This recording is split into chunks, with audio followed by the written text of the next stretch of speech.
Hi friends, இந்த பூமியில் அநேக மக்கள் ஒவ்வொரு மதத்தை பின்பற்றி போகிறாங்க. அந்த ஒவ்வொரு மதத்துலேயும் இயேசு கிறிஸ்துவை எந்த இடத்துல வச்சுருக்காங்க? சில பேர் இயேசு கிறிஸ்துவே இல்லைன்னு சொல்லுவாங்க. சில பேர் இயேசு கிறிஸ்துவும் எல்லா கடவுள்லேயும் ஒரு கடவுள் தான்ப்பா அப்படின்வாங்க. சில பேர் பார்த்தீங்கன்னா இயேசு கிறிஸ்துவை சாத்தானோட ஒப்பிட்டு பேசுவாங்க. இந்த மாதிரி நிறைய பேர் இருக்கிறாங்க. அதில் நீங்கள் ஒவ்வொன்றா பார்த்தீங்கன்னா இந்த இஸ்ரேல் ஜனங்கள் இன்னும் வரைக்கும் இயேசு தான் மேசியான்னு அவங்க ஏற்றுக்கவே இல்லை. வெறும் தேவனை மட்டும்தான் வணங்கிட்டு இருக்காங்க. மேசியா ஒருவர் இனிமேல் தான் வருவாருன்னு சொல்லிட்டு நம்பிட்டும் இருக்கிறாங்க. இதுதான் யூத மதம். ஏன்னா ஆண்டவர் தான் அவங்க கண்களை குருடாக்கி வச்சிருக்காரு. நீங்க அப்படியே இஸ்லாம் மதம் எடுத்துக்கோங்களேன். அவங்க என்ன சொல்லுவாங்கன்னா இயேசு கிறிஸ்துவ ஒரு தீர்க்கதரிசின்னு சொல்லுவாங்க, தவிர அவரை கடவுள்னு சொல்லிட்டு அறிக்கையிட மாட்டாங்க. 1 யோவான் 4ஆம் அதிகாரத்துல மாம்சத்தில் வந்த இயேசு கிறிஸ்துவ தேவன் சொல்லிட்டு அறிக்கையிடாத எந்த ஆவியும் அது அந்தி கிறிஸ்துவின் ஆவின்னு சொல்லி யோவான் அழகா அங்க சொல்றாரு. அதே போலதான் இவங்களும் இயேசு கிறிஸ்துவ தெய்வன் சொல்லிட்டு அவங்க ஏற்றுக்கொள்ள மாட்டாங்க. எங்களுக்கும் இயேசுவும் பிடிக்கும்பா, அவங்க எங்க குரான்ல இருக்கிறாரு, நாங்களும் அவர் நல்லவர்னு பார்ப்போம், முகமது மாதிரி அவரும் ஒரு தீர்க்கதரிசி அப்படின்னு தான் சொல்லுவாங்க, தவிர அவங்க இயேசு கிறிஸ்துவ ஒரு தேவனா ஏத்துக்க மாட்டாங்க. என்னதான் அவங்க ஆபிரகாமுடைய சந்ததியிலிருந்து வந்தாலும் சூரியன் சந்திரன் படைத்த கடவுளை வணங்காம சந்திரன் கடவுளாகிய அல்லாவை தான் வணங்குறாங்க. இதே நீங்க இந்து மதம் எடுத்துக்கோங்களேன், அவங்களுக்கு நிறைய கடவுள் இருக்காங்க. அதே மாதிரிதான் இயேசு கிறிஸ்துவ பாக்குறாங்க. இவர் நல்ல மனுஷன்பா, இவர் உலகத்துக்கு வந்தாரு, நல்ல தெய்வம், இவர்கிட்ட போனா நம்மளுக்கு சுகம் கிடைக்கும் அப்படின்னு எல்லாத்தையும் வாங்கிட்டு திருப்பி அந்த செல்ல கிட்ட தான் ஓடுவாங்க. அதான் பவுல் சொல்றாரு, ஃபர்ஸ்ட் நீங்க என்ன பண்ணீங்க, தேவனோட மகிமையை சுருக்கி ஒரு பறவை ஆக்கிட்டீங்க, பறவைக்குள்ள தேவனுக்குறாருன்னு சொல்றீங்க. அப்புறம் ஒரு மிருகம் ஆக்கிட்டீங்க. அப்புறம் திருப்பி தரையில ஓடுற ஒரு பாம்பு மாதிரி ஆக்கிட்டீங்க தேவனை. டேய், தேவன் எப்படிப்பட்டவர், எவ்வளவு மகிமை ஆனவரு, ஆனா அவரை ஒரு பாம்புக்குள்ள இருக்கு, ஒரு மிருகத்துக்குள்ள இருக்குன்னு சொல்லிட்டு அவங்க அதை போய் வணங்குறாங்க. இந்த மதமும் நீங்க பாத்தீங்கன்னா இயேசு கிறிஸ்து தான் தெய்வம் சொல்லிட்டு சொல்லாம இயேசு கிறிஸ்துவும் எல்லா தெய்வங்களையும் ஒரு தெய்வம் அப்படின்னு தான் சொல்லுவாங்க. ஏன் பூமியில பாதி வாழ்ற மக்களே இதோ நான் இப்ப சொல்ல போற பாருங்க, அந்த மதத்தை சார்ந்துதான் இருக்கிறாங்க. அவங்க தான் ரோம கேத்தலிக் ஆர்சின்னு சொல்லுவாங்க. ஆனா அவங்க கிறிஸ்டியன் கிடையாதுங்க. ஏன்னா அவங்க இயேசு கிறிஸ்துவ நான் இயேசு கிறிஸ்து கடவுள் தான்ப்பா, நாங்க அவரை தான் வணங்குறோம், ஆனா இந்த மரியா, இந்த அந்தோனி, இவர் போப்பு ஆண்டவர், இவங்கெல்லாம் நாங்க அவங்கள கனம் செலுத்துறோம் அப்படின்னு சொல்லுவாங்க. ஆனா இல்லைங்க, அவங்க டைரக்டா கனம் செலுத்துறோம்னு சொல்லி இன்டைரக்டா அவங்கள எல்லாரையும் வணங்குறாங்க. இவங்க தான் நம்ம பரலோகம் கொண்டு போற மாதிரி அவங்க கிட்ட போய் ஜெபம் பண்றாங்க. எங்க இயேசு என்ன சொல்றாரு, நானே வழியும் சத்தியமும் ஜீவனமா இருக்கிறேன்னு சொல்லும் போது ஒரு மரியாளால இல்ல ஒரு அந்தோனியால இல்ல ஒரு போப் ஆண்டவரால உங்களால பரலோகம் கொண்டு போக முடியுமா? போப் யாரு? திருசபையில ஒரு தலையா வச்சிருக்காங்க. பைபிள் என்ன சொல்லுதுன்னா கிறிஸ்து தான் சபைக்கு தலையா இருக்காரு. ஆனா இவங்க ஒரு அழிய போகிற மனுஷனை தலையா வைக்கும் போது அந்த மனுஷன் செத்துட்டானா அப்போ அந்த 9 நாளைக்கு யார் அடுத்த தலை தேர்ந்தெடுக்கிற வரைக்கும் சபை என்ன நிலைமை, எந்த ஒரு முடிவு எடுக்க முடியாதா? அப்போ கிறிஸ்து தான் தலை சொல்லிட்டு அவங்க யாருக்குமே தெரியல. அவங்கள கேட்டா எப்பா தாய் இல்லாம பிள்ளை எப்படிப்பா அப்படின்னு தான் யோசிப்பாங்க. மாம்சமா யோசிப்பாங்க, தவிர ஆவிக்குரிய விஷயமா யோசிக்க மாட்டாங்க. கடவுள் ஒருத்தர் ஆவியா இருக்கிறான்னு சொல்லிட்டு அவங்களுக்கு இன்ன வரைக்கும் புரிஞ்சிக்கல. இன்னும் சில பேர் இருக்கிறாங்க, இவங்க தன்னை கிறிஸ்துவன் சொல்லிக்கிறாங்க, ஆனா இல்ல, அவங்க தான் யெகோவாவின் சாட்சிகள். இது யார் மூலியமா தொடங்கப்பட்டதுன்னா சார்ல்ஸ் ரசல், இவர் மூலியமா தான் தொடங்கப்பட்டது. தேவன் என்ற பேரை எடுத்துட்டு யெகோவான்னு சொல்லிட்டு ரீப்ளேஸ் பண்ணிட்டாங்க. இவங்க இயேசு கிறிஸ்துவ தேவன் சொல்ல மாட்டாங்க.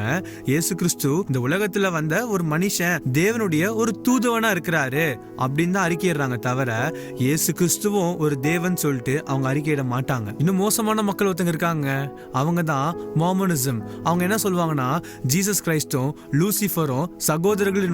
அப்படின்னா என்னன்னா தேவனை ஒரு சாத்தானோட ஒப்பிட்டு பேசுறாங்க.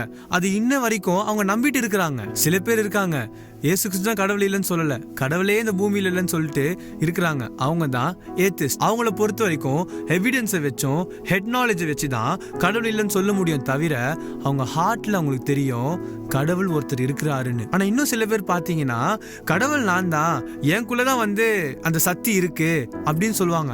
அவங்க தான் நியூ ஏஜ். இது எப்படின்னா சாத்தான் எப்படி ஏவால வஞ்சித்தான் நம்மளுக்கு தெரியும்ல, இந்த பழத்தை நீங்க சாப்பிட்டீங்கன்னா கடவுளை போல ஆயிடுவீங்க, அவரை மாதிரி ஆயிடுவீங்க அப்படின்னு சொல்றான்ல, அந்த மாதிரிதான் இந்த மக்கள் நான் தான் கடவுளே, எனக்குள்ளதான் அந்த சக்தி இருக்கு அப்படின்னு நம்புறாங்க. இந்த மாதிரி நியூ ஏஜோட தியரிய கிறிஸ்துவத்திலேயே கொண்டு வந்துட்டாங்க. அது எப்படின்னா செலிப்பின் உபதேசத்துல விசுவாச விசுவாசத்தினால நான் எது கேட்டாலும் எனக்கு கிடைச்சிரும். நான் விசுவாசத்துல எனக்கு ஒரு பென்ஸ் கார் கேட்டா அது கிடைச்சிரும். விசுவாசத்துல ஒரு லேண்ட் கேட்டா எனக்கு கிடைச்சிரும். ஆனா பாத்தீங்கன்னா அது ஆண்டவருடைய சித்தமா இருக்காது. இவங்களோட சுய ஆசையில ஒண்ணு கேட்பாங்க, அது கிடைக்கும்னு சொல்லிட்டு விசுவாசிப்பாங்க. இந்த மாதிரி பிரீச்சிங்க கொண்டு வராங்க சபையிலேயே. சோ அதனால என்ன பண்றாங்கன்னா, இயேசு கிறிஸ்துவ சபையில உயர்த்தாம மனுஷங்க தன்னைத்தானே உயர்த்தி கொள்றாங்க, அவங்களுக்கு தெரியாமையே. இவங்க எல்லாரும் பாத்தீங்கன்னா முழுமையா இயேசு கிறிஸ்துவ நம்பல, இயேசு கிறிஸ்துவ பின்பற்றல. பக்கத்துல ஒண்ணு வச்சுக்கிறாங்க தவிர இயேசு கிறிஸ்து மட்டும் தான் சொல்லிட்டு யாருமே இல்லைங்க. ஆனா கிறிஸ்துக்கு எதிரா ஒருத்தன் வருவான், அவன் தான் அந்தி கிறிஸ்து. இவனுக்கு எல்லாரும் அடிபடிவாங்க. அதுதான் ஓர் உலக மதம். இந்த ஓருலக மதத்துல என்னன்னா, எல்லா மதமும் ஒன்னா வரும். எல்லாருக்குள்ளயும் பாத்தீங்கன்னா இந்த அந்தி கிறிஸ்து ஆவின்னு சொல்லிட்டு லைட்டா இன்ஃப்ளூயன்ஸ் ஆயிருக்கு. ஆனா யூதர்கள் மட்டும் பாத்தீங்கன்னா அந்த அந்தி கிறிஸ்து தேவாலயத்துல அருவருப்பான ஒரு பலியை செலுத்தும் போது அப்போதான் அவங்களோட கண்கள் திறக்கப்படும். ஐயோ நம்ம ஏமாந்துட்டோமே, இவன் தான் மேசியான்னு சொல்லிட்டு ஏமாந்துட்டோமே அப்படின்னு சொல்லி அவங்க இயேசு கிறிஸ்துவை நோக்கி கூப்பிடும் போதுதான் அவர் வருவாரு. அதுதான் இரண்டாம் வருகை. அது எங்க போட்டிருக்குன்னா மத்தேயு 23:39 போட்டிருக்கு. இந்த எல்லா மதத்திலும் நீங்க பாத்தீங்கன்னா ரட்சிப்பு என்றது ஒரு கிரியை மூலியமா தான் உங்களை பெற்றுக்கொள்ள முடியும்னு சொல்றாங்க. நீங்க ரோமன் கேத்தலிக் எடுத்துக்கோங்களேன், 7 புண்ணியமான காரியங்களை நீங்க பண்ணாதான் அந்த ரட்சிப்பு அடைய முடியும். ஏன் இஸ்லாம் மதத்தை எடுத்துக்கோங்களேன், அவங்களோட 5 pillars அவங்க ஃபாலோ பண்ணணும் அப்படின்னு சொல்லுவாங்க. சோ இந்த மாதிரி அநேக மதத்துல பாரம்பரியம், கலாச்சாரம் இதெல்லாம் நீ பண்ணாதான் உன்னால ரட்சிப்பு அடைய முடியும், நீ சொர்க்கத்துக்கு போக முடியும், நீ பரலோகம் போக முடியும் அப்படின்னு சொல்லி ஏமாத்துறாங்க. ஆனா பைபிள் என்ன சொல்லுதுன்னா, சர்வ வல்லமையுள்ள தேவனாகிய இயேசு கிறிஸ்து மாம்சமா மாறி ஒரு மனுஷ ரூபத்தை எடுத்து எனக்காகவும் உங்களுக்காகவும் அவர் சிலுவையில மரித்தாரு. அதை விசுவாசித்தோம்னா நம்ம ரட்சிப்பு அடைவோம். அதுதான் கிருபை. கிரியை மூலியமா நம்ம பரலோகம் போகணும்னா அது கிடையாது. அந்த தேவ கிருபை இருந்தா மட்டும்தான் நம்ம ரட்சிப்பு அடைய முடியும், பரலோகமும் பெற முடியும். மற்றபடி நம்மளோட சுயத்திலையும் நம்ம பண்ற பாரம்பரியமான கலாச்சாரத்திலையும் எது மூலியமாவும் பரலோகம் போக முடியாது. அதனால இயேசு கிறிஸ்து மட்டும்தான் பரலோகத்துக்கு கொண்டு போற ஒரே வழியா இருக்கிறாரு. அவர் நம்ம கிட்ட என்ன கேட்கிறாரு, நீ அதுக்காக போய் 100 தேங்காய் உடை, நீ எனக்காக அங்க போயிட்டு வா அப்படின்னு சொல்றாரா? இல்ல, உன் இருதயத்தை எனக்கு தான் அவர் கேட்கிறாரு. அவர் எதிர்பார்க்கறது மனுஷரோட உறவு கொள்ளணும். ஆனா இந்த மதம் என்ன பண்ணுதுன்னா மனுஷனுக்கும் கடவுளுக்கு உறவை பிரிச்சிடுது. இது எல்லாத்துக்கும் தகப்பன் யாருன்னா நிம்ரோத்துன்னு நம்ம பைபிள்ல சொல்லப்படுது. அதனால இந்த கடைசி நாட்கள்ல இயேசு கிறிஸ்துவ முழு இருதயத்தோடு ஏற்றுக்கொண்டு மனம் திரும்பணும்னா நம்ம பரலோகத்துக்கு போவோம். ஏன்னா அவர் மட்டும்தான் நம்மளுக்கு நித்திய ஜீவன் தரன்னு சொல்லி வாக்கு கொடுத்திருக்காரு. அதுக்கு நம்ம பிரயாசப்பட்டோம்னா எந்த பாரம்பரியத்தையும், எந்த கலாச்சாரத்தையும், எந்த கல்லையும், எந்த மண்ணையும் வணங்காம அவர் மேல, இந்த காணாத தேவன் மேல விசுவாசமா இருந்தா மட்டும்தான் போக முடியும்.